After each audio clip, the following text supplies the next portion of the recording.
साथियों, MS world की online कक्षा में आप सभी का हार्दिक स्वागत है। साथियों, हम लोग बीए चतुर्थ सेमेस्टर प्राचीन इतिहास कक्षा को देख रहे हैं। साथियों, अभी तक हमने अपने 3 वीडियो के माध्यम से पल्लव वंश के प्रमुख शासकों को देखा है। आइए हम चर्चा करेंगे एक और शासक की, फिर उसके बाद देखेंगे पल्लवकालीन संस्कृति एवं प्रशासन को। जो आज का हमारा महत्वपूर्ण शासक है वो कौन है? नंदीवर्मन तृतीय। कौन है? नंदीवर्मन तृतीय। ये हमारे आज के महत्वपूर्ण शासक हैं। साथियों, आशा करते हैं कि इसके पहले वाली क्लास जो रही है उसका अध्ययन आप सही तरीके से कर रहे होंगे। आइए हम आज अपने इस क्लास मतलब पल्लव वंश के अंतिम क्लास को देखेंगे। इसमें चर्चा करेंगे हम नंदीवर्मन तृतीय के बारे में और पल्लवकालीन संस्कृति एवं प्रशासन के बारे में आप लोगों से चर्चा करेंगे। साथियों, नंदीवर्मन तृतीय जो कि एक हमारे एग्जाम के लिए महत्वपूर्ण शासक ये भी हैं, इनके बारे में हम देखेंगे। कह सकते हैं कि इन्होंने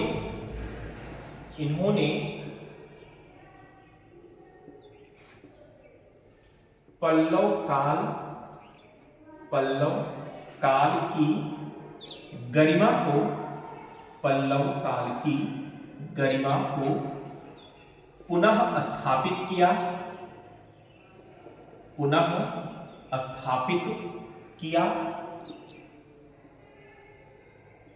और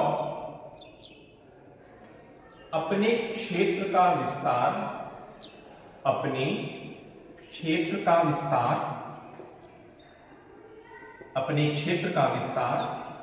कावेरी नदी तक किया। अपने क्षेत्र का विस्तार कावेरी नदी तक किया। साथियों, इसके पहले के कुछ शासक ऐसे हुए जिनके शासनकाल में पल्लव वंश की स्थिति जो होती है वो थोड़ी खराब हो जाती है। तो जब ये नंदीवर्मन तृतीय आते हैं तो फिर से पल्लव काल की स्थिति को सुधारने का काम करते हैं और अपने शासन क्षेत्र को कावेरी नदी तक पुनः विस्तृत करने का काम करते हैं। ठीक है, चलिए आगे देखते हैं।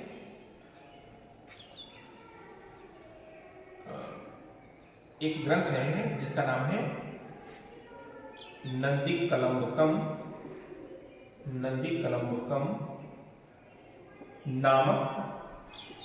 नामक ग्रंथ में नंदीवर्मन तृतीय को कावेरी प्रदेश के सिंचित क्षेत्र का स्वामी कहा गया है। सिंचित क्षेत्र का स्वामी कहा गया है। ठीक है, आगे हम देख सकते हैं कि नंदीवर्मन तृतीय ने पांड्यवंशीय शासक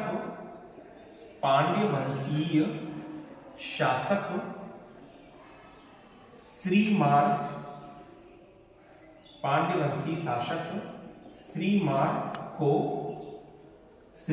को परास्त किया। पांड्यवंशीय शासक श्रीमार को परास्त किया। और हम कह सकते हैं कि इसने राष्ट्रकूटों से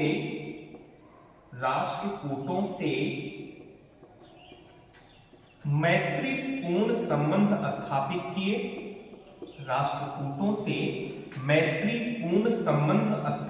किए। तथा राष्ट्रकूट शासक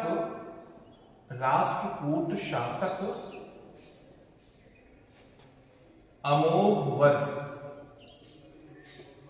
राष्ट्रकूट शासक अमोघ वर्ष की कन्या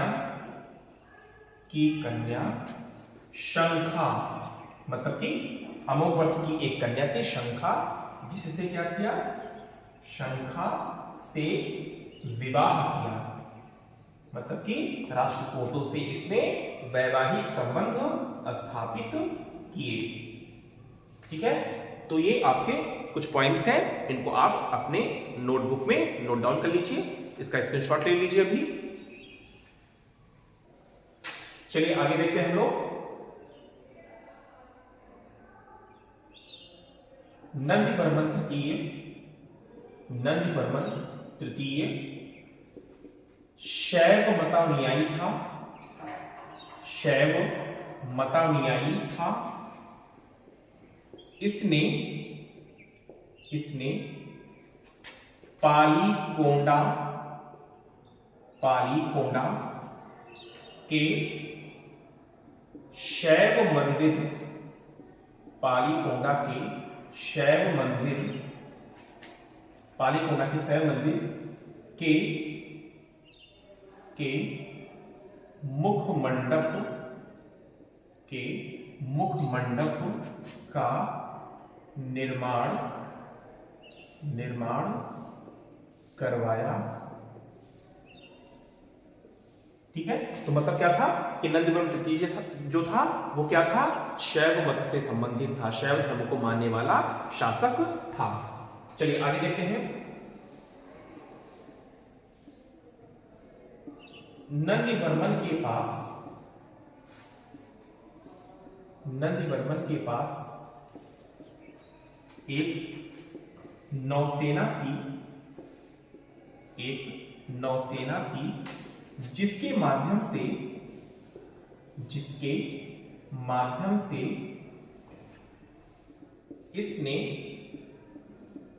इसने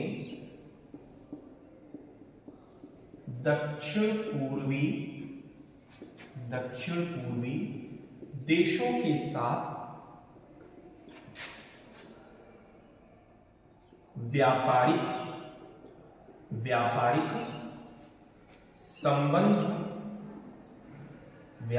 संबंध स्थापित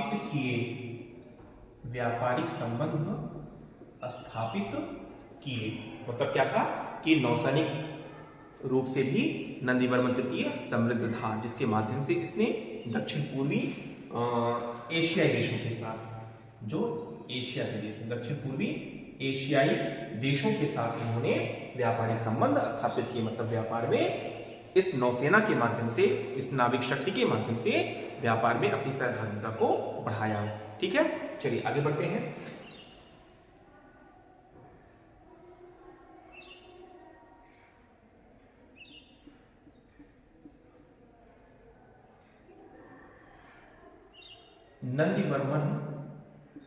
नंदीवर्मन की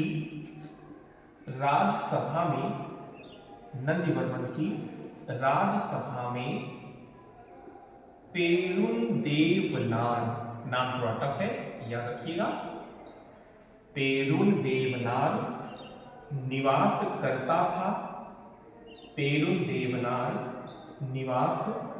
करता था, जिसने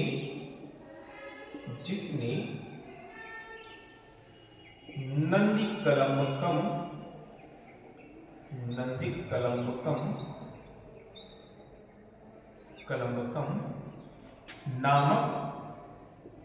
नामक ग्रंथ की रचना की। इस ग्रंथ में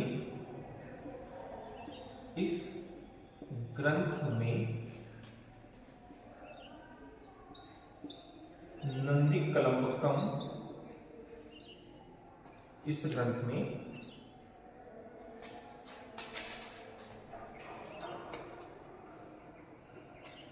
नंदीवर्मन के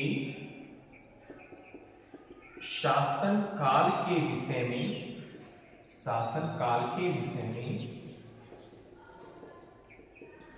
जानकारी मिलती है।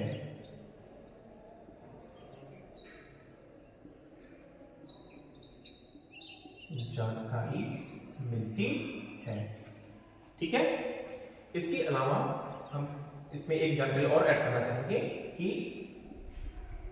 पेरुल देवनार ने तमिल महाभारत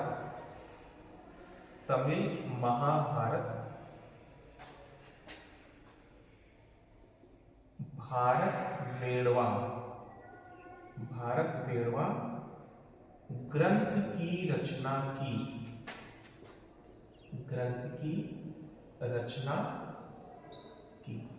ठीक है, इसको आप स्क्रीनशॉट ले लीजिएगा। एक पॉइंट और लिख लीजिएगा कि इस वंश का अंतिम महत्वपूर्ण शासक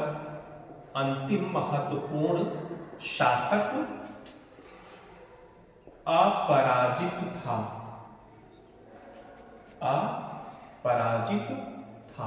अपराजित देखना ये नाम है। ठीक है, ये मत सोचिएगा कि अपराजित था, अपराजित एक नाम है, मतलब एक ऐसा शासक था अपराजित नाम का जो इस वंश का अंतिम महत्वपूर्ण शासक हुआ। तो शासक के क्रम में यहाँ के बाद से हमारे ये जो घटनाक्रम शासक का वो समाप्त होता है। अब हम अगले चरण देखेंगे कि पल्लवकालीन संस्कृति एवं प्रशासन कैसी थी। ठीक है, चलिए उसकी चर्चा करते हैं।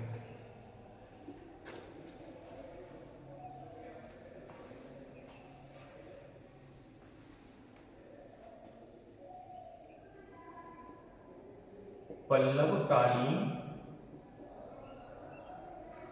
संस्कृति एवं प्रशासन। पल्लवकालीन संस्कृति एवं प्रशासन। ठीक है,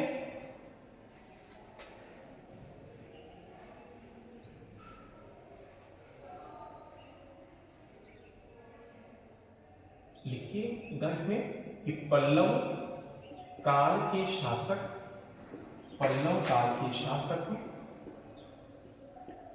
ब्राह्मण मतानुयायी थे।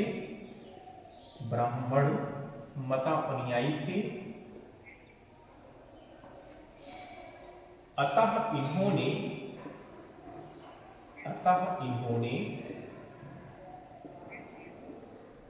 धर्म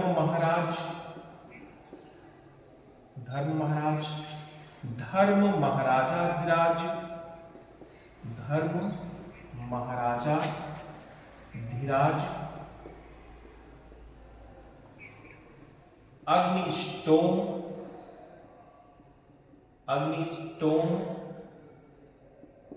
वाजपेय तथा अश्वमेध जैसी उपाधियां धारण की।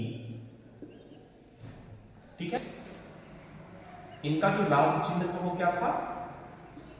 राज चिन्ह तो वो क्या था? वृषभ एवं लिंग। क्या था? वृषभ एवं लिंग। इनकी जो राजभाषा थी वो क्या थी? राजभाषा क्या थी? संस्कृत मतलब इनके काल में जिस भाषा का सबसे ज्यादा विकास हुआ वो क्या थी? संस्कृत थी। इसके साथ साथ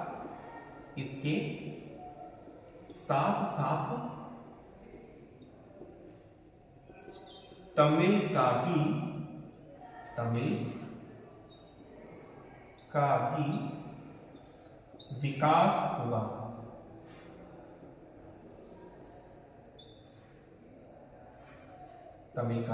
विकास हुआ। ठीक है, इसका स्क्रीनशॉट ले लीजिएगा। चलिए आगे बढ़ते हैं।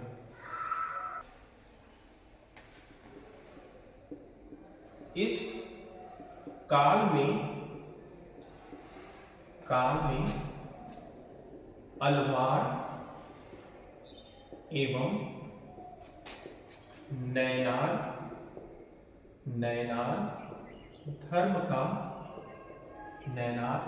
का विकास हुआ। नैनार धर्म का विकास हुआ।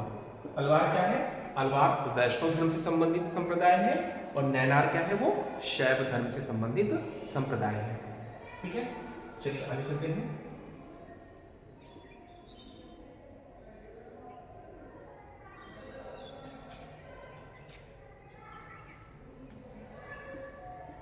शिक्षा केंद्र।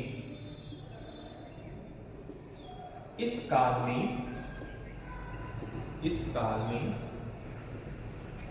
शिक्षा का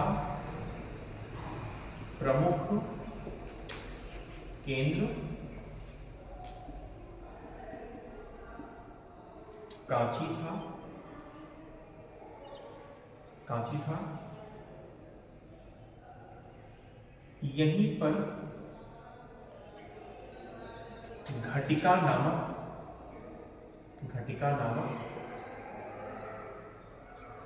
संस्कृत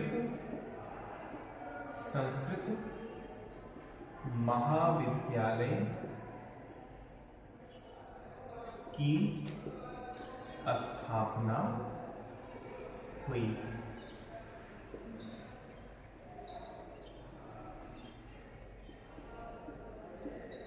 पल्लव वंश का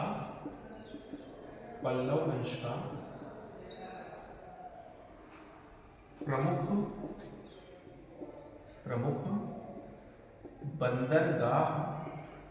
बंदरगाह महाबलीपुरम तथा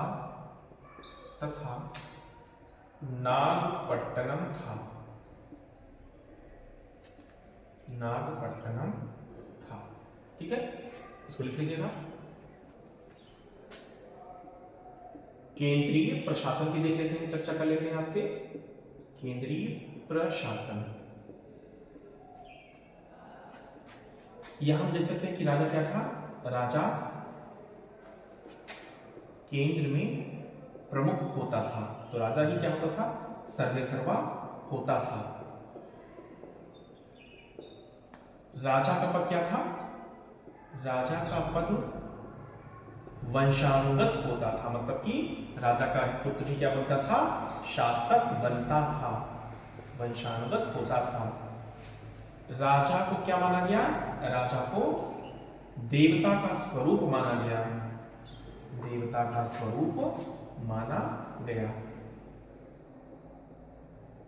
देवता का स्वरूप माना गया। ठीक है, राजा की सहायता के लिए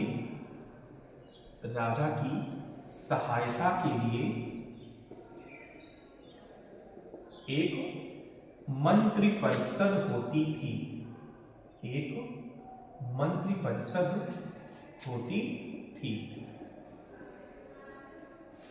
ठीक है, इसको लिख लीजिएगा।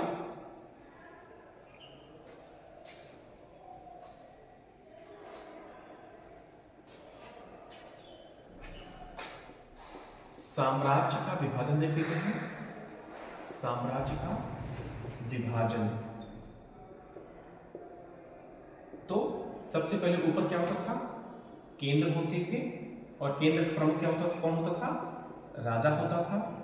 उसके नीचे राष्ट्र या मंडल होता था, और इसका प्रमुख कौन होता था? राष्ट्रिक। कौन होता था? राष्ट्रिक। इसके नीचे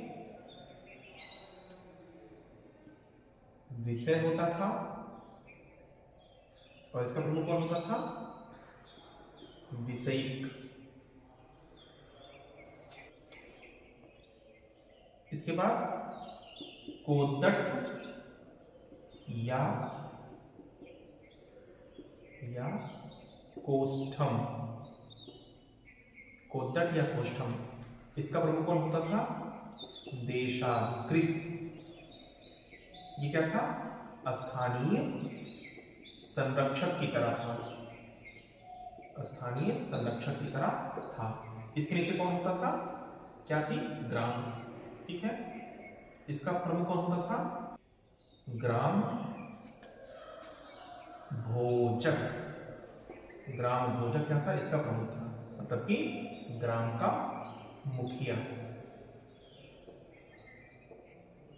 ठीक है, इसको लिख लीजिएगा।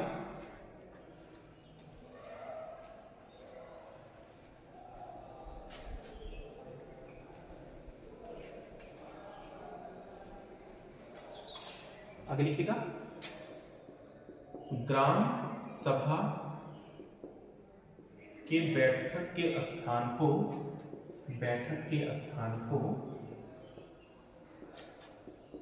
मन्नरम कहा जाता था।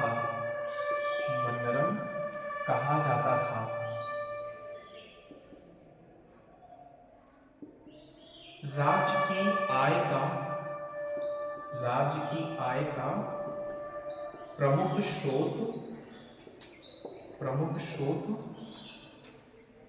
भूमिकर था, जो 1/6 से 1/10 के बीच था। ठीक है, तो ये रहा पल्लवकालीन प्रशासन से संबंधित कुछ तथ्य। उसके पहले मैंने संस्कृत संबंधित कुछ तथ्य देखे थे। ठीक है, आशा करते हैं ये चीजें आपको अच्छे समझ में आएंगी। आप 1-2 बार देखिएगा तो आप जो इसमें के कॉन्सेप्ट है उसको समझिएगा, फिर उसके जो फैक्ट है उसको याद करिएगा। आप पूरे वीडियो को पल्लवकाल संबंधित जितने भी वीडियो मैंने डाले हैं उसको एक बार पुनः अच्छे से देख लीजिएगा और चीज़ों को अच्छे से आप कॉन्सेप्ट को समझ लीजिएगा और जितने भी फैक्ट हैं उसको अभी से ही याद करते चलिएगा, ताकि आपको आने वाले जो आपका एग्जाम है उसमें किसी भी प्रकार की दिक्कत ना हो। ठीक है, अच्छे से अपनी तैयारी में लगे रहिएगा। ठीक है, धन्यवाद, नमस्कार।